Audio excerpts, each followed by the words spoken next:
Hey, hey, hey. Hi, y'all. So I'm trying not to be too loud. Welcome, welcome, welcome. Hey, everybody. Feel free to come on the screen if you come, turn your screen on if you want. So we can see each other. I know folks are at different times of the day, so I want to honor that. And so thank you guys so much, y'all ladies, so much for being here today. Hello, hello. And so for some, if anyone is new to Motherland Birth Collective, we are a international collective of birth workers who have the intention of bringing back the sacredness, returning the sacred to the birthing space for birthers of color all around the world. And so we've met last month, I guess it has been already. Last month, we talked about our creation and how Nonkoleko, myself, and Iroma, who is here as well, were the ones who conceived Motherland Birth Collective in 2021. Actually, Iroma and I conceived in 2020. Then we created the collective 2021, and we've been doing this thing in our own ways. And Nonkoleko and I have been holding it down in our respective locations. I'm in Ghana. Nonkoleko is in South Africa, Durban, South Africa. And we've just been doing the work that we do and creating ways to continue for the continued continuity of our organization. And that is why we're here today. And so our thought process around meeting today is really getting clear about how we are going to determine for ourselves how our organization is going to run. And this will allow us to eventually be able to continue, not eventually. We just started getting funding this year. This year was our first year of intentional fundraising, and we want to keep growing in that. This is why Anisha is here, y'all. So I've invited my sister friend Anisha, who has a foundation in honor of her spirit baby, Miles, and the foundation, it helps fund small organizations like ours. And so she has had over a decade, almost 20 years, I guess, in the game. Of doing this work. And so if you want to come off, you can. I don't want to put you on the spot, Nish, but if you want to, you could come and speak a little bit about who you are, what you do, and what your organization is about. Oh, yes. Well, first, I just want to say thank you and greetings from California to my new sibling, Luna, and in Ghana, and to all of you. I'm very, very grateful to be here. Yes, I thank you so much. I'm very, very honored. My work it has started quite a while back with really a basis in public health. And so I've been working for the public health department here locally in California for about 25 and a half years. And so now I am actually preparing to retire from my work in public health and to go full into the foundation and the philanthropy space. So with that, I am going to be leveraging all of these years and years of relationships and folks who are really, really dedicated to Black maternal health and very dedicated to perinatal equity. So I just want you all to know that there is such a big community that wants for us to be doing this work right here. It's like they're just awaiting. And so what I am now doing is, now that my foundation it's finally it's been approved and everything, I too am going to start in quarter 3, okay, starting in January, looking at corporate large donors to do like a co sponsorship, so that way we can get ready for in the first quarter to actually start our awards. Okay, so I'm very, very excited. There is a lot of there's a lot of excitement, and I definitely be calling on you so that we can, hear those qualitative stories and hear like the qualitative information so that I can really present to our donors why it is so, so important for us to be funding the work. But the Miles Foundation, the basis of the foundation does look at the experiences of Black birthers who have experienced grief. But we know that we all have experienced grief in some type of form or fashion. That could have been from a loss of a child, like I lost my son. But that also could have been you grieving a poor birth experience, or you grieving the fact that all of our sisters around the world do not have equity in terms of care or access. So we're looking, we are, the foundation is not going to be like pigeonholed to only look at the loss space, because if we do that and we only look at like SIDS loss or stillbirth, then we're missing the huge umbrella of grief that is impacting all of us as Black women. So that's what we're going to do with that, okay, initiative. And I'm starting off with the Black Maternal Health Initiative. So I'm very happy to be here, and I'll have more information as we unfold. Thank you, thank you, thank you. And I think that you and my partner, founding partner, Nonkoleko, would have so much to talk about. Um, she has done major bereavement support for families in her community. But she has also represented the International Bereavement Council internationally. She just recently went to Sri Lanka and represented Africa. And that's really big. She's in a space where black and brown folks aren't really represented. So she's like the voice of that, and it's a beautiful thing. So I think the two of you could have a lot to talk about. So I think that I'll make sure I add you to the collective page, Anisha, and then we're gonna and y'all can connect. She's amazing. So thank you, thank you, thank you. Does anybody else have anything they would like to share before we um get started? I think the only thing I wanted to talk about was how y'all want to do like voting, like what are the positions we would like to have, and then we can get start the voting process like Q1. But like what positions do we want to have? Board positions, things like that.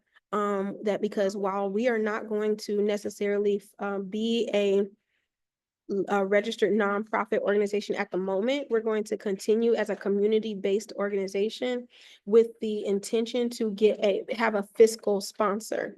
So we will get a fiscal sponsor who already has the nonprofit. And this isn't because, again, it's not because not getting a nonprofit or an NGO is difficult.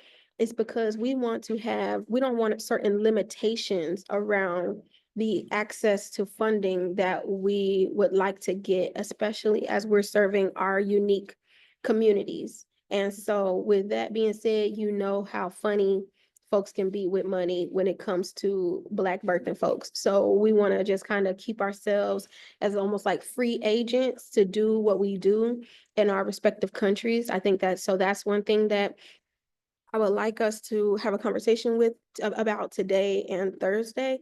What does it look like to have that org structure?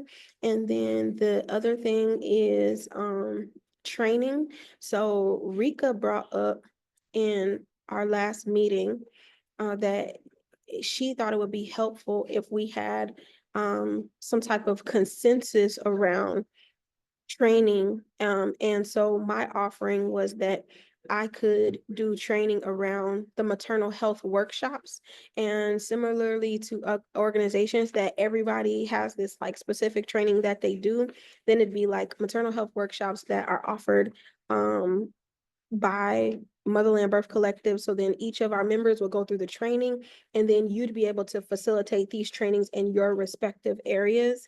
And so if you're like, I want to go into my local clinic that I'm already partnered with and host a maternal health workshop, then I would just train y'all under the tenets that I utilize, and we can all add our specific tenets in the work that we do and then create our own thing.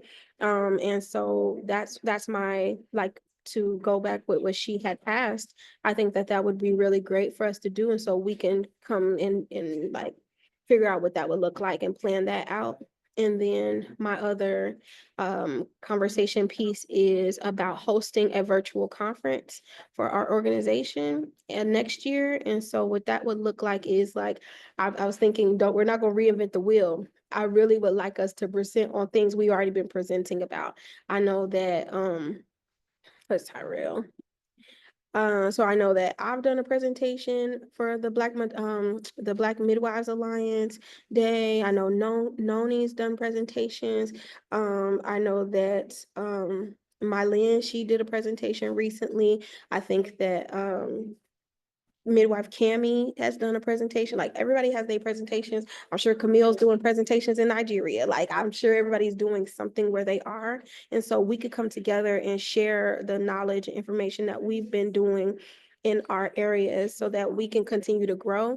And then we can also like invite some elders. So again, like Anisha knows some really great, phenomenal traditional elders in the California area. And I don't mind, I would love for us to just like keep having that conversation, um, and build together. So that's my input, and some of the things that I would like to talk about. Okay, hold on. I just want to make sure I keep letting people in the room. So does anybody, Tyrell, hey bro, what's up? I would love for you to share while you're here what you would like to bring that we talked about. So I am going on silent, mute.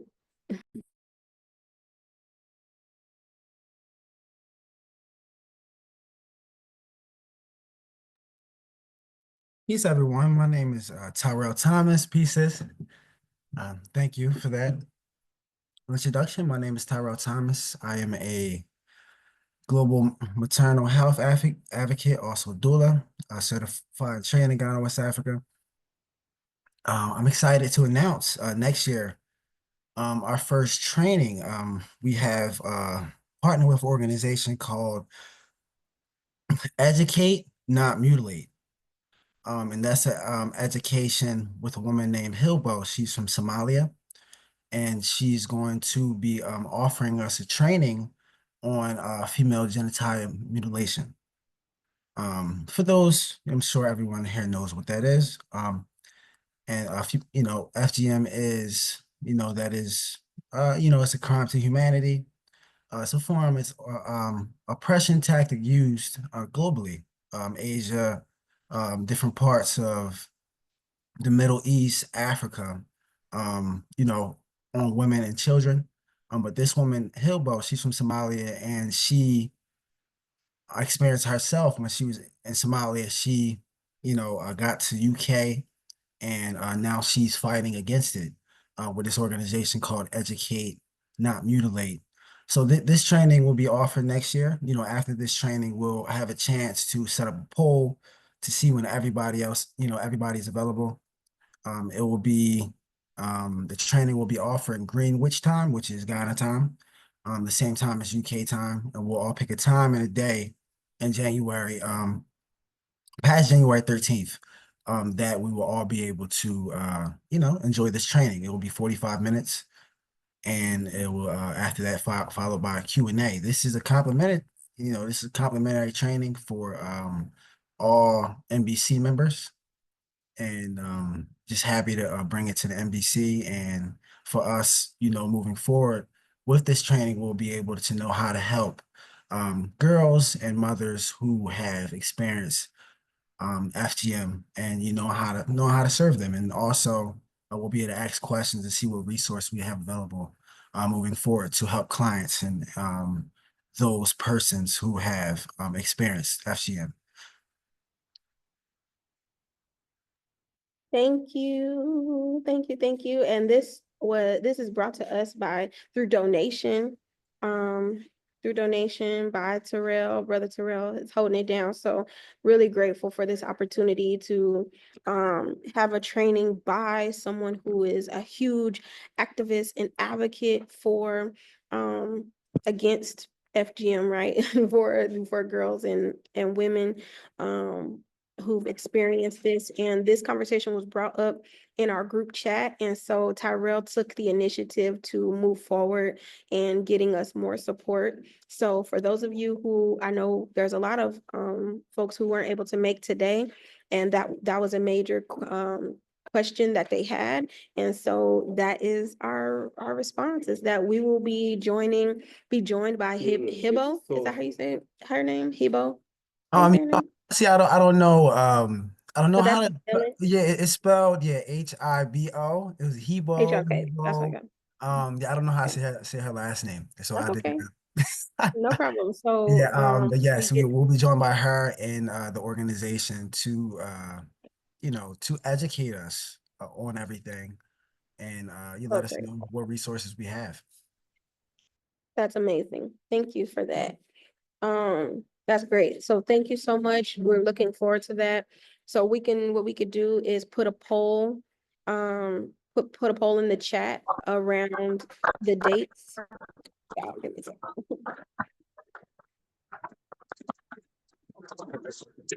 We could put, sorry, y'all. Okay, we could put a poll in the chat to confirm dates and times. And so, and then we can move forward from there. So that's great. So does anybody else have anything that they would like to uplift for 2025 plans? Absolutely.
Oh, oops, sorry, y'all. I had the speaker off. I was reading what Camille shared. I said she shared in the chat that she would offer assistance with fleshing out workshop ideas to help people with their strongest skills to share.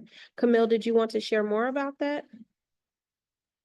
Sure. I mean, I could just, or I can articulate it maybe a different way. So I guess the idea is, last time we were talking about maybe this kind of like network of trainings that people who work with Motherland Birth Collective maybe can go through a birth sister, doula, maternal health specialist kind of training.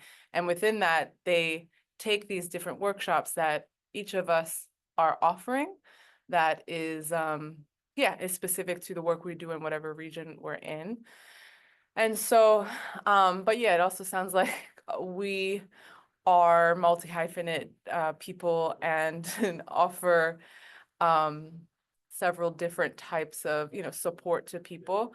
But based off of kind of what everyone is doing, we could tease out like, oh, okay, this person, teaches belly binding, this person teaches this sort of thing, or this person teaches like how to be a good facilitator of a childbirth education workshop, how to network with other birth workers, how to train birth, like these types of maybe specific skills that maybe they haven't yet done a workshop on, but that this could be a space where they're kind of growing into that, so that the greater collective training, it, you know, is comprehensive and also like connected, you know, that what we're all doing is kind of filling in gaps for each other. So yeah, that's an idea that's come up. And yeah, I've done work as a leadership director and talent manager, and it's basically sitting with people, having them tell me, okay, what do you do? And it's like, okay, this is what stands out. Like, let's build this into a workshop. Just mirroring for people, you know, what they're good at, and where that fits a need in the greater collective. So I'd be happy to support with that. I think that's great. Would you feel comfortable with framing that within a position that you play in the collective in a leadership role? Because we're having that conversation too. And I think that that's important, because if we are creating this organization that is going to be facilitating trainings internationally, then we would need that level of some type of system and strategic planning and leadership within our organization, like our executive team. It's actually sounds fantastic. It's something that I'm having to do for myself in Abuja. We're about to try and find a list of trainers to come and teach hospital midwives how to support birth in home. And so I'm like, okay, we got to make sure that they have all these different types of skills. So yeah, this feels like sort of an extension of that, as far as kind of a training coordinator, a training guide. Yeah, that sounds lovely, actually. I think it does too. Thank you for that No, thank you. offering. Yeah, I think what I would love is for us to, anyone who would like to have some position within the like organization structure, so like executive organizational structure. So, what Camille just offered is a position, you know, and it doesn't have to be what other organizations have, because we're doing things differently from other organizations. So we don't have to be like, oh yeah, we have a executive director who does it like this, or this director of this, or a CEO and all this stuff, right? Because how I see myself, my role, how I see like Noni's role is like founding directors. We the one just been doing the stuff, right? But like, I don't plan to be the executive director of MBC.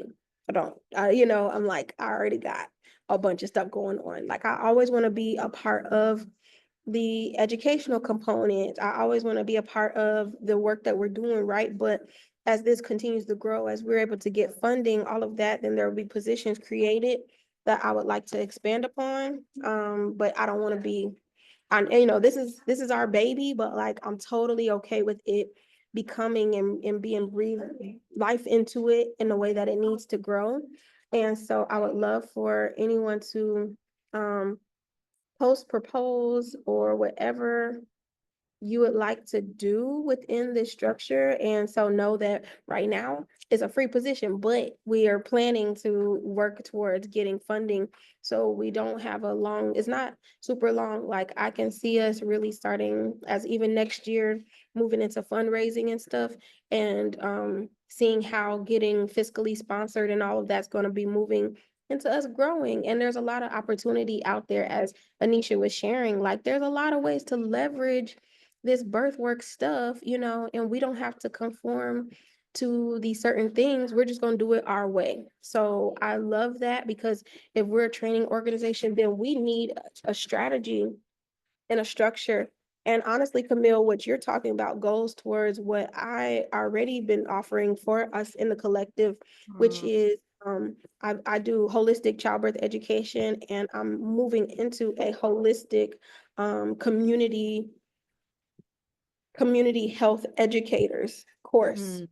And Nice. so some of us in the MBC have already done, and I created the holistic childbirth educators course because of my folks here, right? And so I'm like, okay, now I see the need for us to do this holistic community health educators work, because that's what I've been doing in the maternal health workshops.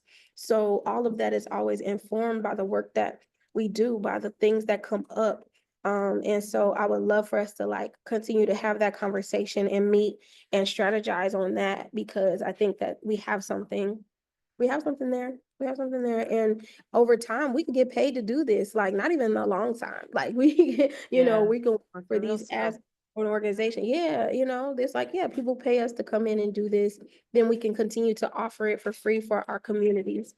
So yeah, that's my 2 cents about that. So anybody else have something they want to share?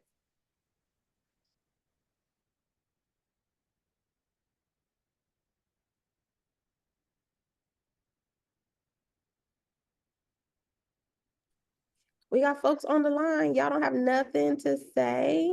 Mhm. Oh, Camille just said something else in the chat about, yeah, she said Yeah. something. Yeah, growth guides. Oh, I didn't realize I wasn't on mute, but yeah, growth guides, just as that the role that I suggested, I think it could also, could be multiple people. And Yep. then just that title, growth guides, came to mind. I love that. I love it. I love it. Yes.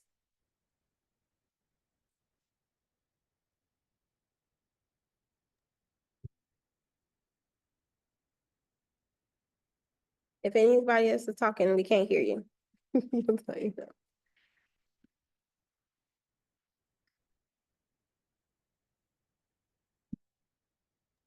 Yeah, it is Hey, important. it's Kiba. Hi everyone. Hi, Kiva. Hey.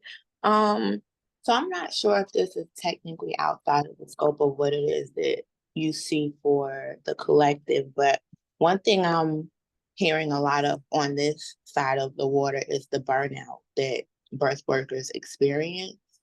And I don't know if there's some way that we can weave in an offering of how to get a doula decompress or a birth workers, decompress. How do we offer something to birth workers to let them really lean into self-care and self-care within the community?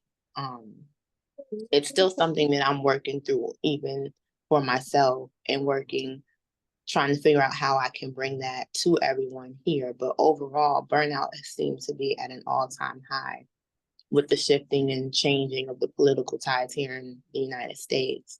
So, yeah, something to that effect, I think would be a great offering for us to bring to the community of birth work, and however that looks to set it up or facilitate it, I would be willing to do so. It's just right now an idea that's been swimming around in my head. Yeah.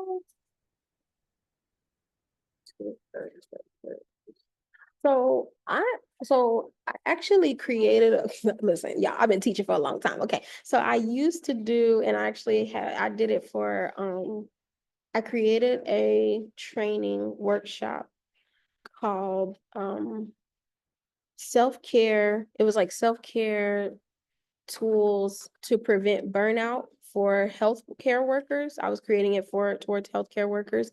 And I think that those same skills can be used for birth workers, right? We're in the same field. And so that's when I started really developing certain self-care tools and techniques, because a lot of it is like they're overworked. If what you're talking about, Kiva, people are overworked, they underpaid, they have to um sacrifice a lot when it comes to their families, and they have to, and this is the issue with birth work and the way that we do it, especially this doula and midwife issues we have in America specifically, but it's everywhere. You see midwives here, the reason why midwives treat people certain type of way, I think in our countries, is because of the burnout, right? They're overworked and they underpaid, and so it creates a apathy, right? And it's like there's a way that people start acting, um and they just don't love what they do, and they don't have any compassion for people. It's compassion fatigue. That's the word, right? So compassion fatigue is brewed from this Western view, and something that I learned in my recent birth worker immersion with Sumi's touch, like we got to care for ourselves first. It starts with the self. And that's where I got to meet my beloved sister Anisha, because that's where we were being taught. Like you have to care for yourself. You have to nurture yourself. And we aren't taught that when we're taught birth work. And not only are we not taught it, but the granny midwives didn't do that either. You know, they was going out in the middle of the night and all that stuff. So we don't come from a legacy and a lineage, because most people are doing the work alone. And that's the one thing that I've picked up, is that we're really not supposed to be doing this alone. We're supposed to have support. We're supposed to be in community. We're supposed to have groups of people supporting each other to do birth, so that we're not having everything on us. So I do think that not only we could set the intention of creating some type of facilitating, like some type of workshops, like I don't want to say trainings with this, right? Because I'm moving from training to sharing when it comes to this concept. I've been talking about these sharings where we come together and we're sharing knowledge and wisdom and love and support with each other.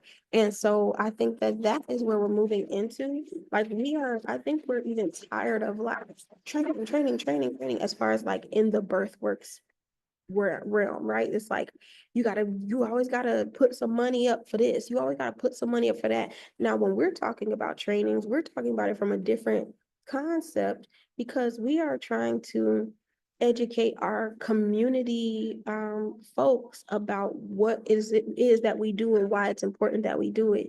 But I think that there's a lot of overwhelm and not enough focus on like the self-care, and not enough focus on um holistic or healthy ways of management, time management, energy management, mental capacity, physical management. There's not enough focus on that in these trainings and the work that we're doing. And I think that that's a lot of the reason why birth workers are burning out, because you got the hustle culture is always going to make you feel burned out.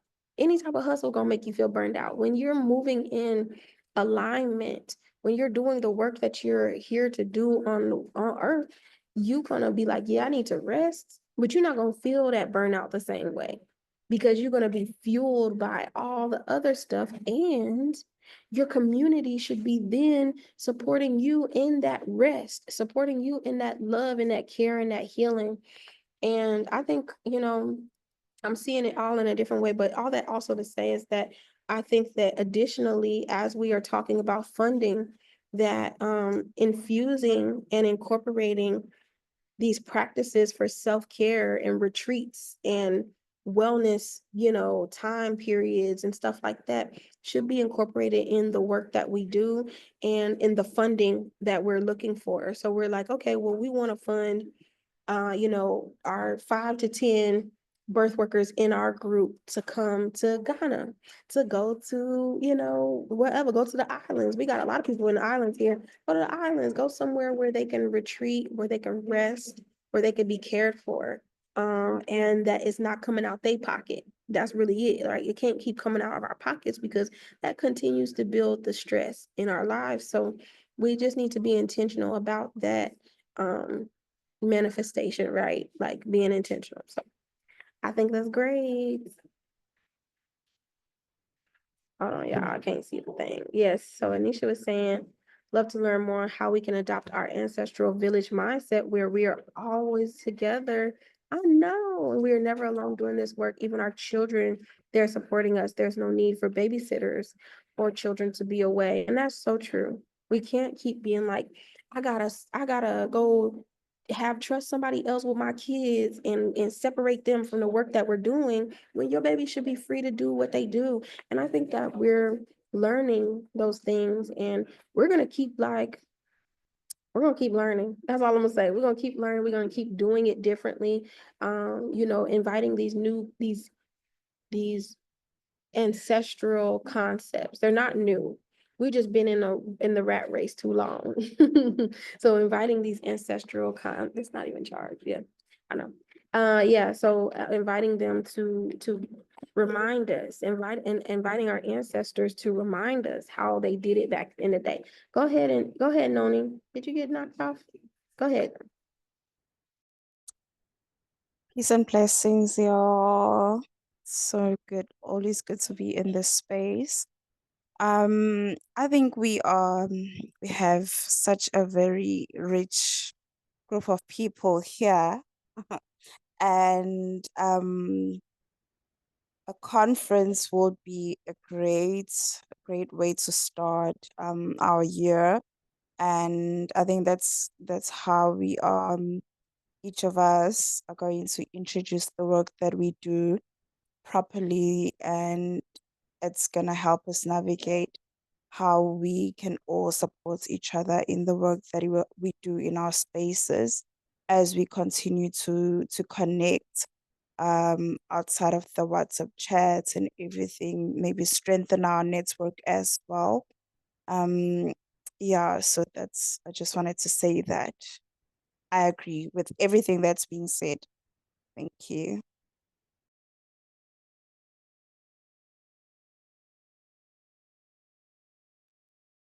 Thank you. I would like for you to talk a little bit more, but I know you just got home, so I'll give you some time.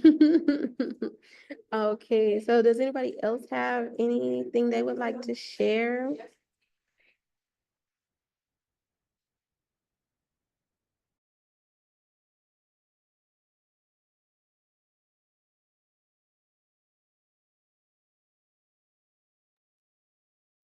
All right, so if More than we that. go ahead. Can you hear me now? We can hear you.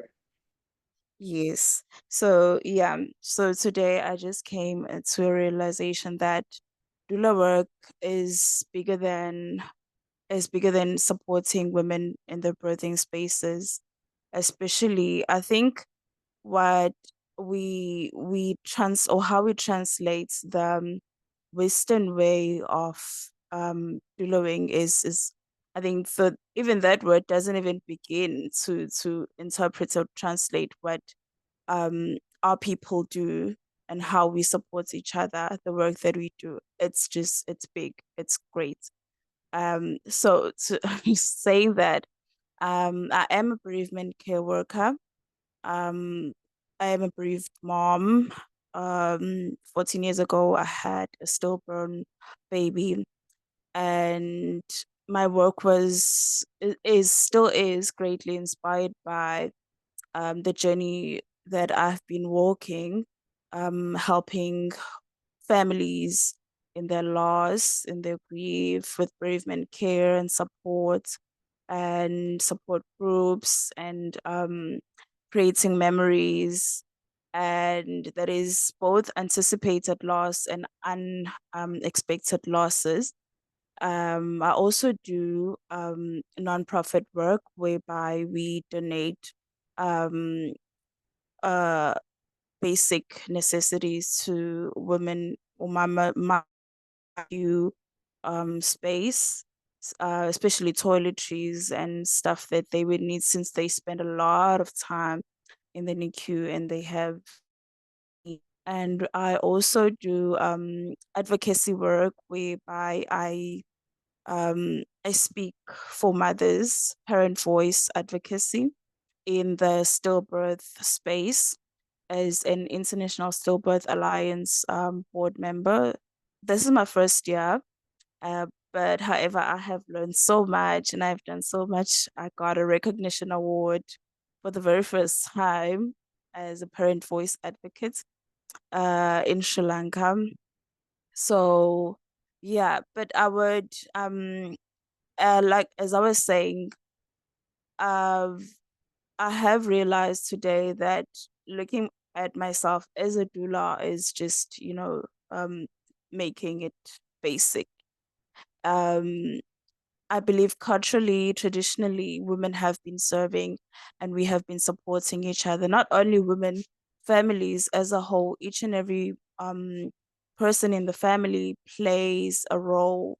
And we just here to remind each other of our roles that we play in the community, in the families, as a whole, and in terms of birth work, in terms of herbal work, traditional supports, and the lessons that has been that were passed on by our great grandparents, our parents as well. So the more we have these spaces, the more we have these conversations, we remind each other of what needs to be and what used to be and what we need. Yeah. So thank you. Thank you. See, I know you have more to say. Or somebody else have something to say? No? Oh, okay. I knew you had more to say though. So thank you for sharing that. It's true, and it really is true. I'm more and more each day does it show me, does life show me that this concept of doula is not, it doesn't work for us. It doesn't work for our people. It doesn't work for our people's needs. It doesn't work for the communities that we serve. And it is never going to translate well. You know what I mean? We've been trying to translate it and force it in a way.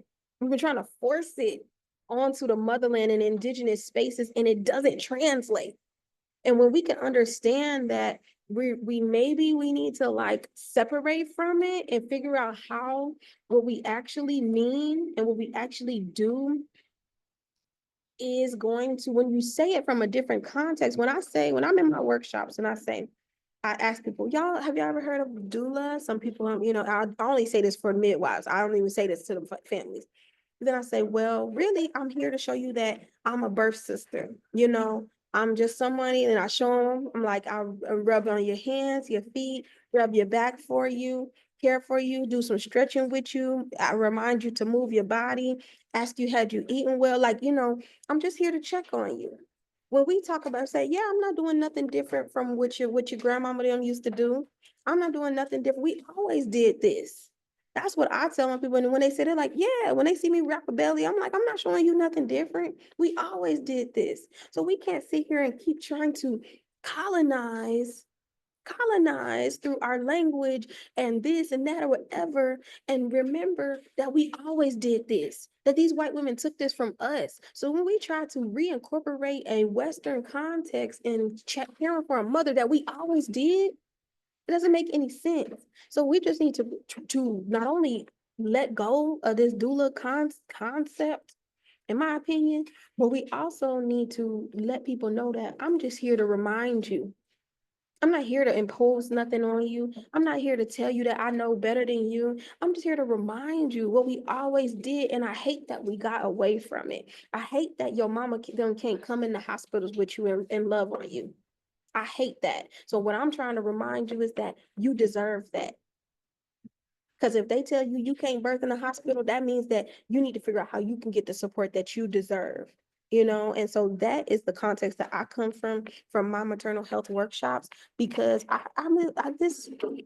was telling Aurora, I said, the doula concept don't work so much in Ghana, because that's where I'm at, that in the Dagbani, doula means enema bag.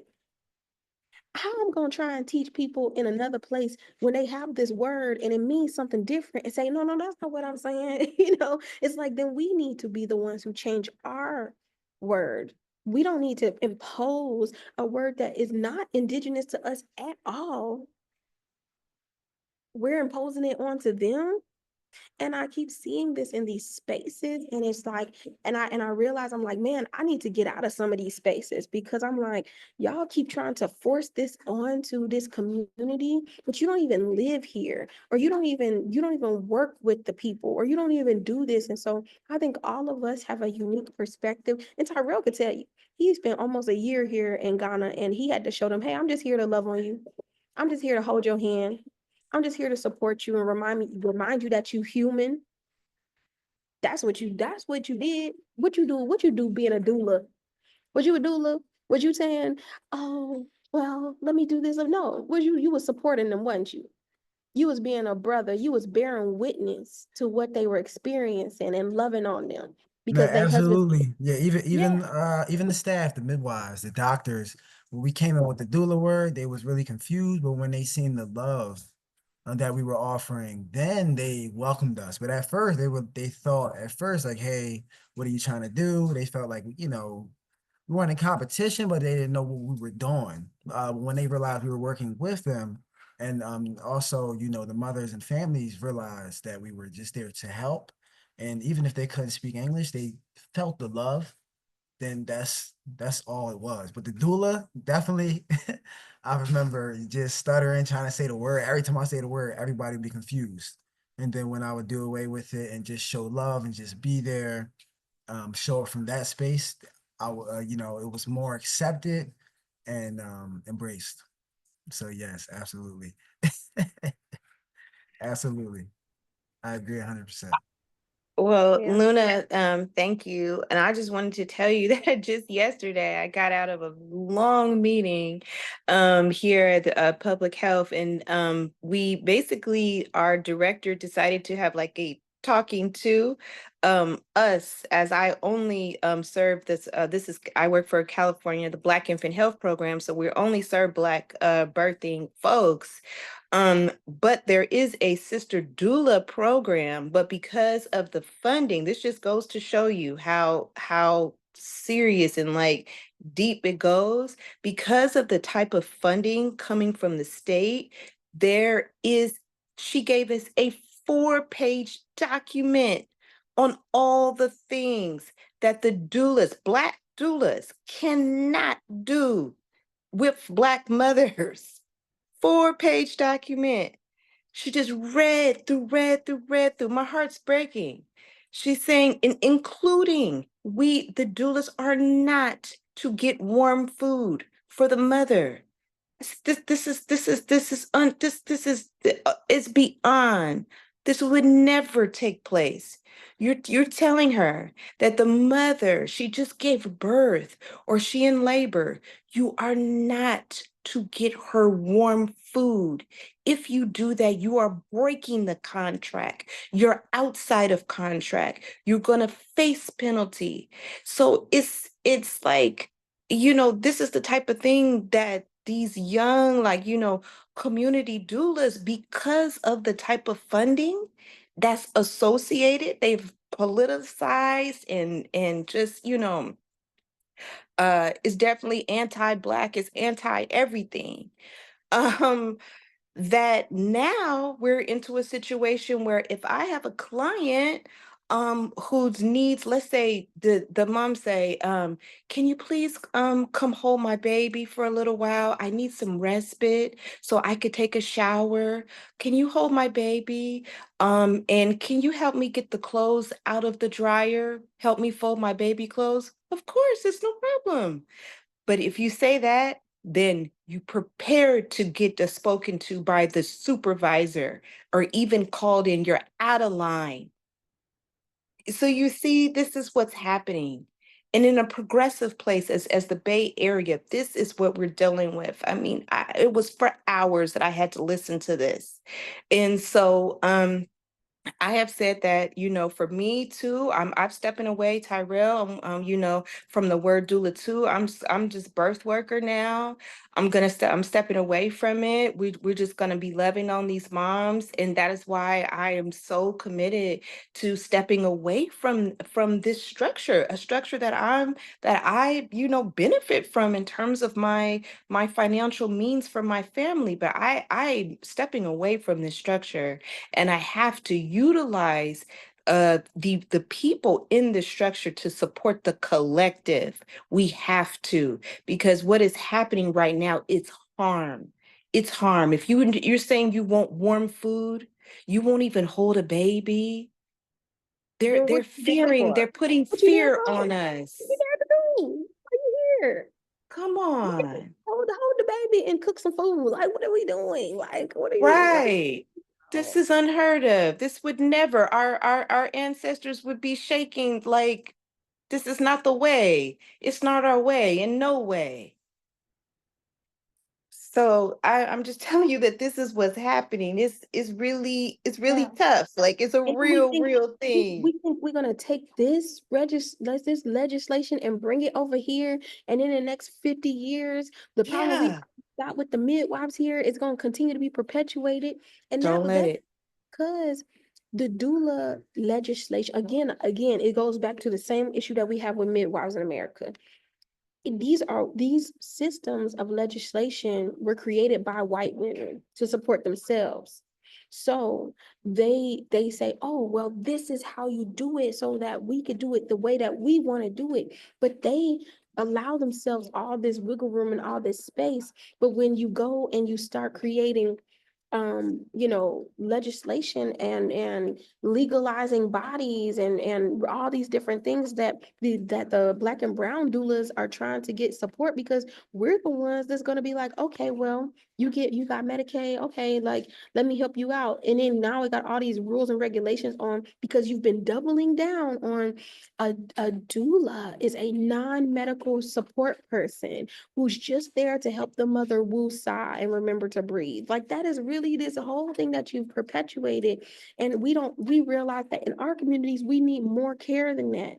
We don't have somebody, we don't have, always have, we have sometimes, we don't always have a community of folks wrapping you, but the white women who created these laws live in communities.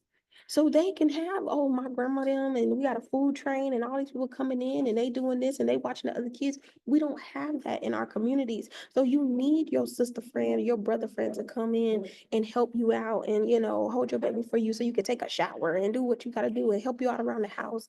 And so I think that there's a lot of, actually, Sister Midwife, who I trained, my first training instructor was Sister Midwife.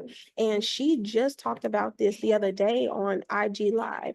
And she was like, now, I do not agree with this. This is not okay, because there is no legal body that regulates doula work. So how can they keep trying to tell you that? And she said, this is why I've been pushing. And I'm telling you, when I lived in Louisiana, she was, and Alabama, she was already talking about y'all be careful when they start talking about, oh, put doulas on Medicaid, get Medicaid coverage with the doulas, because then they're going to start trying to regulate y'all. And she been saying that.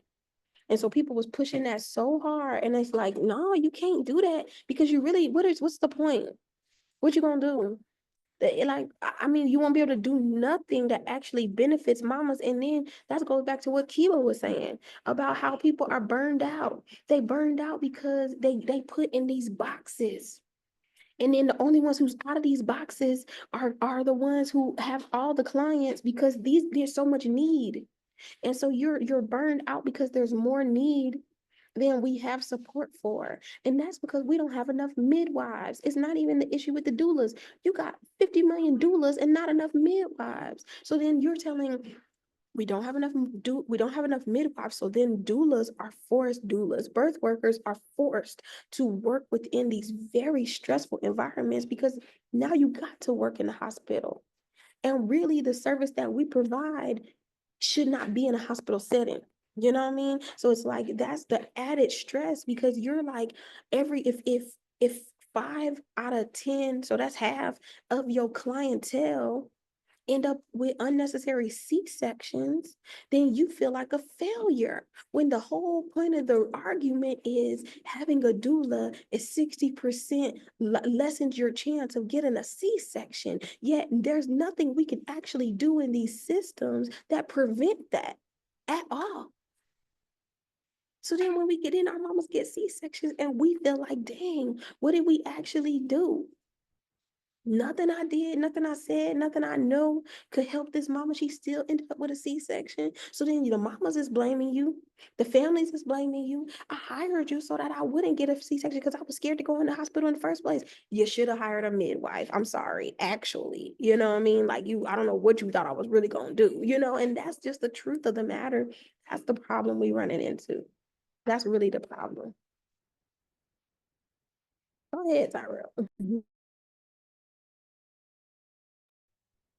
Might I add, like you said, here in the United States, there's only 14,000 midwives to millions of people. 14,000 midwives.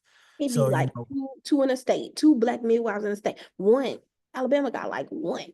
North and like you Carolina said, 2% of those, 6% is color, and 2% of those 14,000 midwives in the whole country is black. got- Yep, 2%. So yeah, 2%. Yes. So yeah, like you said. We only have 5. We only have 5 in the entire Bay Area. There's only Yeah. 5 Black midwives, traditional home birth midwives. We're talking about a very small group of folks. 5. Maybe 6 about to be, but that's very small. It's terrible. It's terrible. It was only that made me know that I had to become a midwife, because I'm like, I can't really do nothing for you.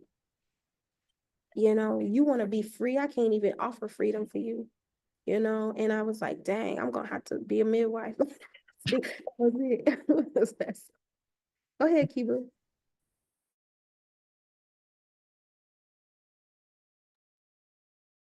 Did you have something to say, Kiba? Maybe spin it. And Luna, yeah, I wanted to share the story really fast about we had Mary and baby Kwame.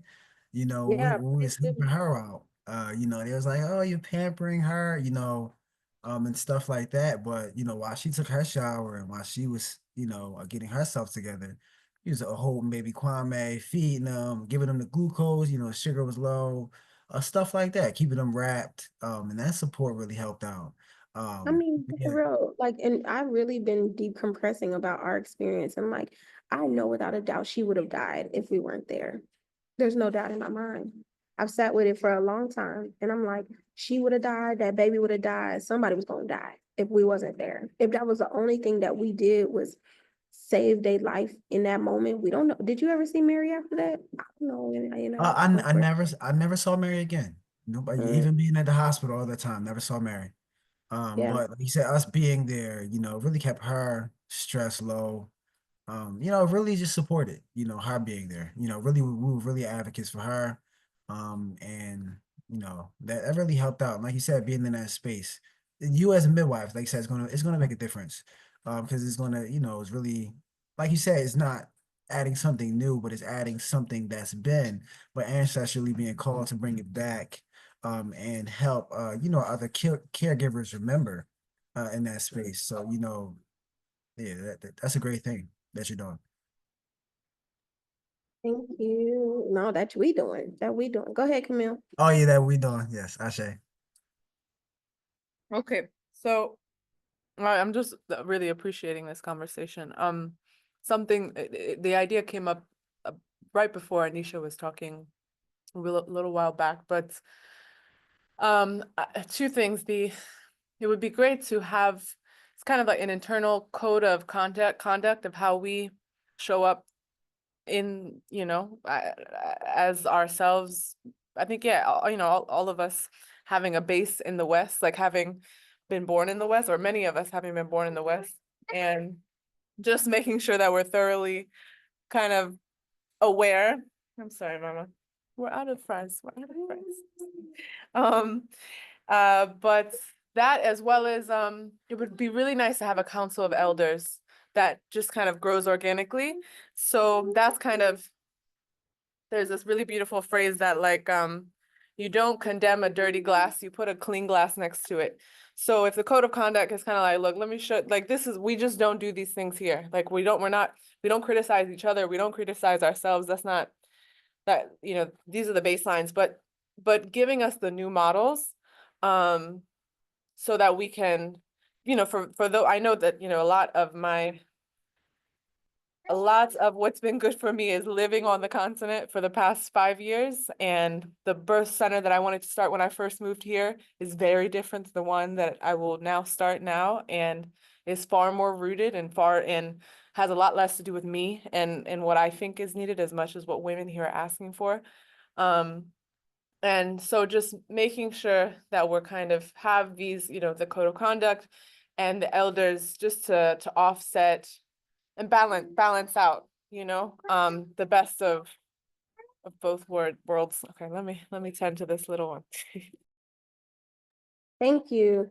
Yeah, I was gonna be like, I ain't got too many elders, but actually I have some phenomenal elders.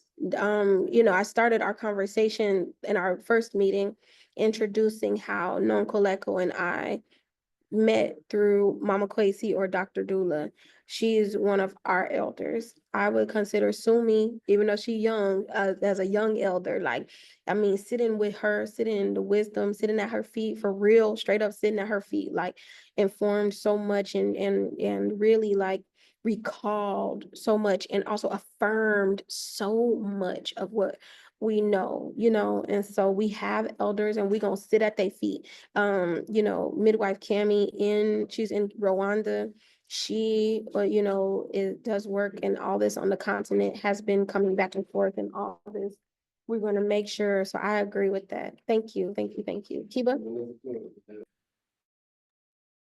So I'm sorry, I had came off mute before, but I'm at work. So I was just thinking also part of the issue when we talk about, the health of our mamas, nutrition plays such a huge role. And I feel like a lot of what we have to do is kind of peel back and go back to basics, and teach how to eat properly so that you're prepared for pregnancy. Like, conscious contraception. Like, can you prepare your body in such a way that you can hold this child? And I was hearing from a pelvic floor therapist here, but she's been doing this long-term study, and she said that there's a link, even though they always say we don't know, preeclampsia just happens in this age range and this. She said she's found that there seems to be a huge link between iron deficiency and preeclampsia. And so it's just that, I believe, is part of our struggle as well. When you said that, the others that don't look like us, the non-melanated, do not have the same problem as we do. They don't live in food deserts. They don't have the lack of access to fresh fruits and vegetables and things of that nature. So that itself is something that I feel like I don't know how we can tackle, because it seems to just be a huge feat, but it is something that I know we have to tackle, because I'm in Georgia.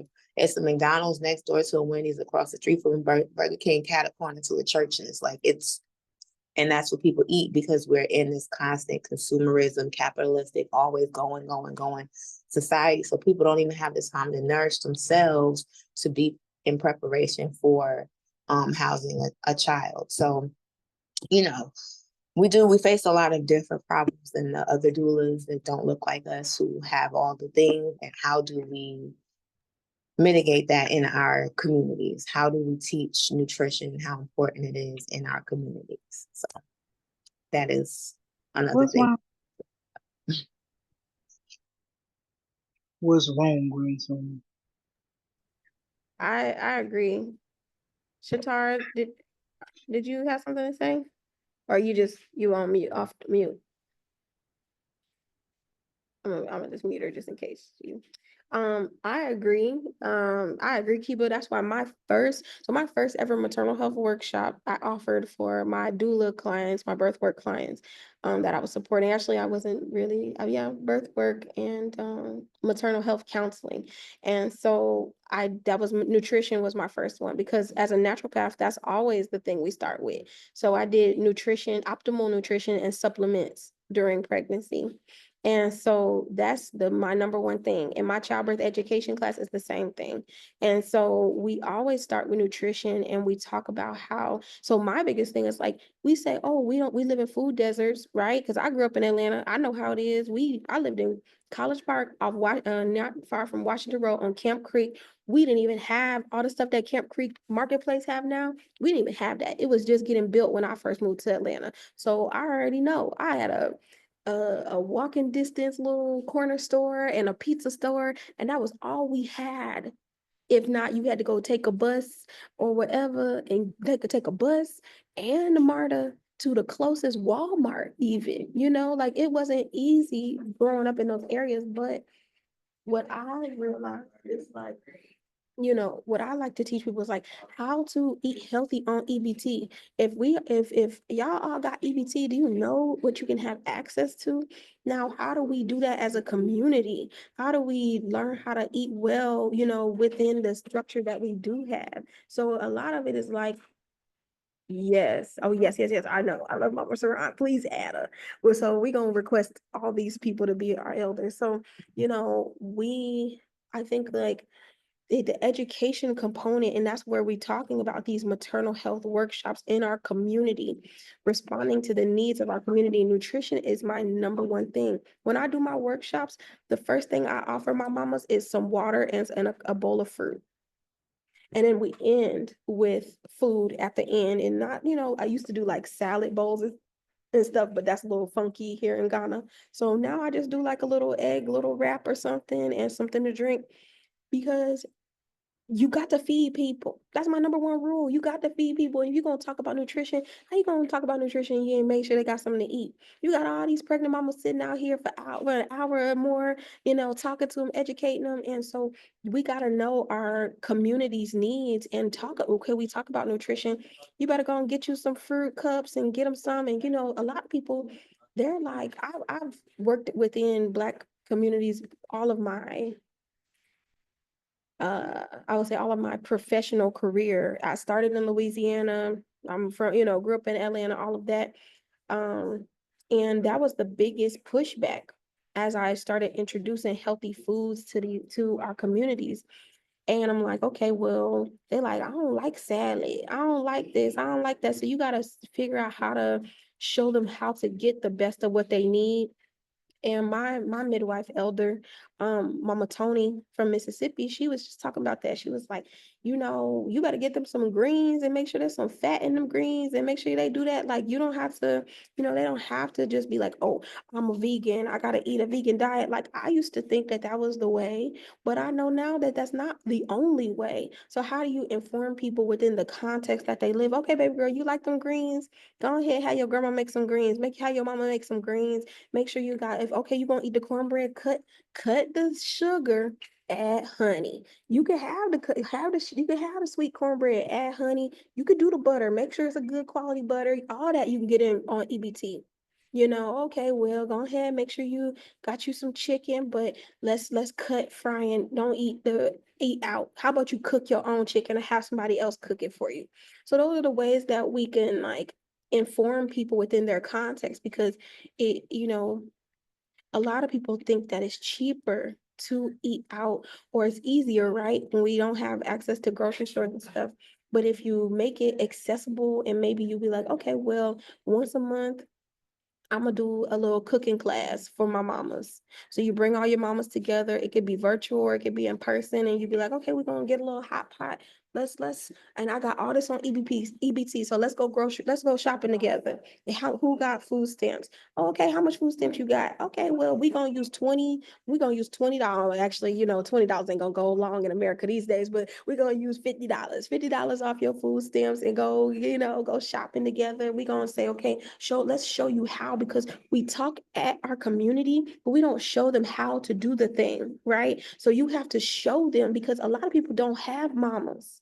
We don't realize how many motherless grown people we deal with, or motherless children we deal with. A lot of people's mamas was in the street and all this stuff. They wasn't cooking fresh foods and stuff. So we got to go and show them. We got to be their mama, their sister, friend, and everything, right? So we take them grocery shopping every once in a while and be like, okay, baby girl, we shop on the perimeter. We're going to stay out the middle. Some people ain't never even been in the perimeter. Okay. They don't know. Only they go through the middle, get the processed stuff because it lasts longer. And that's how they think to utilize their EBT, you know, and all their food stamps and stuff. So they go once a month, get all this packaged stuff that they could freeze, teach them how to do alternative things. And I think that that is a huge part of our job.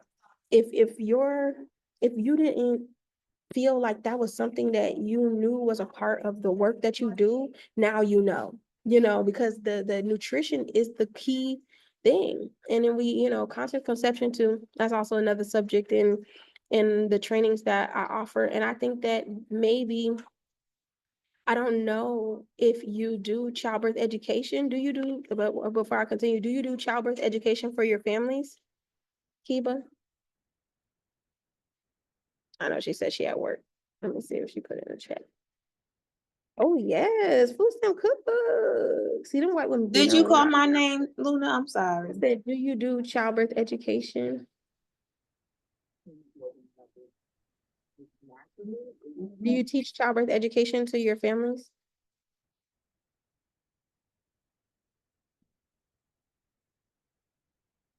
Can y'all hear me? No, no. Can y'all hear me? Can y'all hear me? Yay. She said yes in the chat. Oh, okay, okay. We can hear you. Okay, okay. Okay. No, that's Shatara said that. Oh. Kiba was the one who was. Did you call Yeah. my name, Kiva? Yeah. I was saying, do you teach childbirth education to your families? I do, but I still haven't taken my full class on it yet, so it's still very basic and minimal. But I do stress nutrition to them bigger than anything else. But I had got awarded the evidence-based childbirth education course, but something about it didn't sit right with me, so I just decided not to take their course. So I'm circling back around to CBE to get that certification sometime next year. Well, I teach a holistic childbirth educators course, and I think I'm gonna do it in July. So. Oh, well, then I'm gonna go with someone who looks like me because that's really what I want. Yeah, I think it's important, and I've had some of the folks up in here took my class, so I don't have to talk about it. They can even tell you how they felt about it, honestly, And 'cause of what. July will be great because I'll be taking my certified breastfeeding specialist course and it ends in June, so I can pick something up again in July. Okay. That'd be perfect. Yeah. Perfect. And I'm just deciding my final dates for that, and I'm thinking July is gonna be good.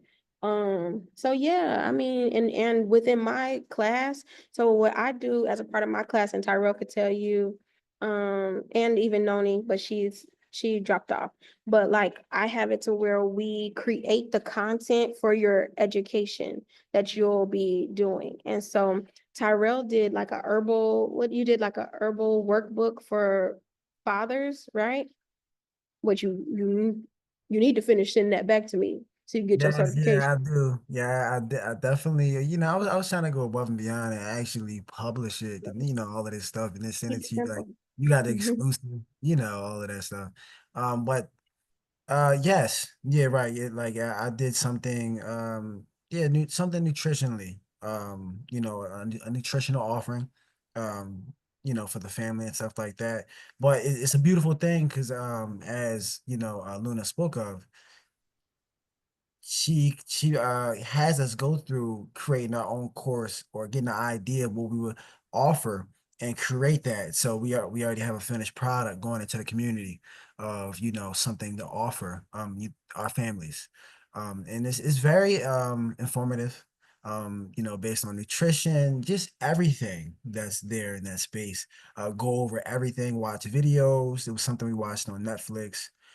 Just speaking of different components of the family unit being together and childbirth education as a whole. That training covers everything from everything from care measures to what the families need to know, and then also how you can be an educator as well.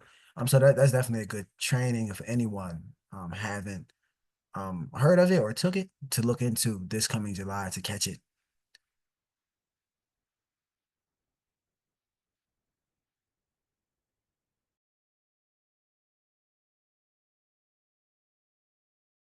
Yeah. Oh, yeah. Thank you. Yeah.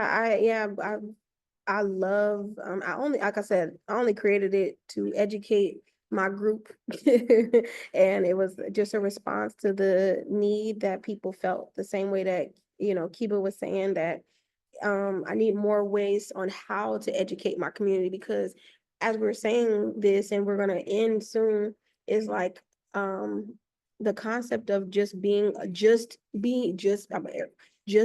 doula does not serve our communities effectively. And so we need to be, we need to know that we have as many tools as we possibly need, and that it don't break our pockets. Like, we don't need to, we got so many skills to share with each other. And that's what I love about this. And I can't wait for us to expand on this concept of, like, trainings within our organization, because we have so much to share with each other. And it shouldn't be too much on any person, but it's like, okay, well, if somebody shares, then we all donate. Like, as we say in my spiritual community, cola. So you donate cola, we're gonna say we donated a calorie, so it's like, okay, everybody donate like $50 to the person who's presenting, $25 to the person who's presenting, so that at least there's a reciprocity in the energetic exchange, so that people are able to do what they need to do, because that's how we're going to grow too. We can't always give from an empty cup. So if our sister, brother, whomever is presenting to us, if an elder comes and talk to us, we're going to come and make sure that we come together and offer our cola or our calorie, or however we're going to put it, to support their work and offer our gratitude as well. So yeah, go ahead, Tyra. Yeah, like you said, pour into each other. That's very important as far as like you know, sharpening each other's skills and just pouring into each other in the space, helping each other, and like you said, feeding each other, supporting, donating spaces. Even $50 can go a long way in Ghana. The CD is what 14 and a half. CDs per dollar. So, that can go a long way as far as donation and feeding each other, and also putting into each other, our expertise and what we have to share with each other. And as you mentioned, your course was extended. You added more to the course as well. So that's exciting right there. July is my birth month. I may, reattend that, just to support and come in and be a part of that. I'm always, love to learn, especially when it comes to, advocacy and helping families. Yeah, well, for people who already took the course, I'm figuring that out. Hey, how you doing? It's good to see you. For people who already taken the course, I'm figuring it out because I remember I asked in the group, do y'all want to do like a cohort to kind of extend support for a few months afterwards, just to make sure you get all of your content created. Wow. And Mm. yeah, so like giving like an extension of a cohort, and y'all be able to say, hey, yeah, I think this is great. Like, okay, yeah, you fleshed that out well. So you feel very confident in the content that you created. And then you're able to put it out in the world. Because I think that that's the part that's missing in a lot of these trainings. Because it's just like, okay, I taught you all this, now go. And you're like, I don't even know if I feel good about teaching this. Like, how would I do this? So, I did that. If you can, Noni did the childbirth educators course, and her content then that she submitted for her certification, she then took that and presented it to the hospitals that she started working in the work that she does. So, that's really the part of the reason why I feel like that's important. Wow, cohort, like you said, most people are like, all right, you got it now. Here, I'm gonna throw you in the water. Go ahead and swim. Like you said, a cohort is very important, like a support, similar to what Life and Peace has, as far as you know, the Reiki, or that cohort, that support for like 90 days afterwards, just to walk you through or check in. Hey, how you doing? Where are you stuck? Where are you struggling with? That kind of thing. That's very important. I feel like that family, that comfort throughout that journey is very important. So yeah, I will agree with that. Okay. Well, thank y'all. So we're gonna go ahead and end. We thank everyone who's able to make today. This recording will get shared with everyone who wasn't able to make today. And then if you have the time to meet on Thursday too, we'll continue the conversation and hopefully have more people meeting. I just wanted to do 2 meetings, just like an hour, so that we can, or hour and a half, so that we can like just flesh out some of this. So I think that what we could do for Thursday's meeting, if y'all have time, maybe we could just like brainstorm some of the ideas around different roles, like we did with Camille, like Camille offering that role. I think that's amazing. And so really what that means is like, what skills would you like to share with our organization and build off of that? So I'm complete, y'all. If anybody else has something to say, please feel free.